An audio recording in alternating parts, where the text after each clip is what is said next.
Deuteronomy 25. When people have a dispute, they are to take it to court, and the judges will decide the case, acquitting the innocent and condemning the guilty. If the guilty person deserves to be beaten, the judge shall make them lie down, and they have them flogged in his presence, the number of lashes the crime deserves. But the judge must not impose more than 40 lashes. If the guilty party is flogged more than that, your fellow Israelite will be degraded in your eyes. Do not muzzle an ox while it is treading out the grain. If brothers are living together and one of them dies without a son, his widow must not marry outside the family. Her husband's brother shall take her, marry her, and fulfill the duty of his brother-in-law to her. The first son she bears shall carry the name of the dead brother, so that his name will not be blotted out from Israel.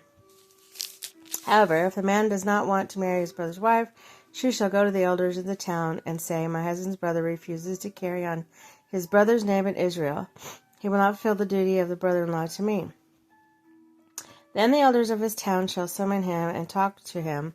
If he persists in saying, "I do not want to marry her," his brother's widow shall go up to him in the presence of the elders, take off one of his sandals, spit in his face, and say, "This is what is done to a man who will not build up his brother's family line." The man's line shall be known in Israel as the family of the unsandaled. If the two men are fighting and the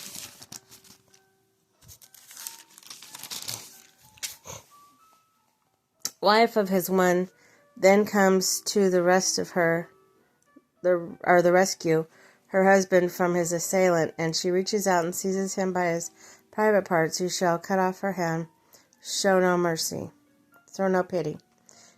Do not have two different weights in your bag, one heavy, one light. Do not have two different measures in your house, one large, one small. You must have accurate, honest weights and measures, so that you may live long in the land the Lord your God is giving you. For the Lord your God detests anyone who does these things, anyone who deals dishonestly. Remember what the Amalekites did to you along the way when you came out of Egypt. When you were weary and worn out, they met you on your journey and attacked all who were lagging behind. They had no fear of God. When the Lord your God gives you the rest from all enemies around you in the land he has given you to possess as inheritance, you shall blot out the name of Amalek from under heaven. Do not forget.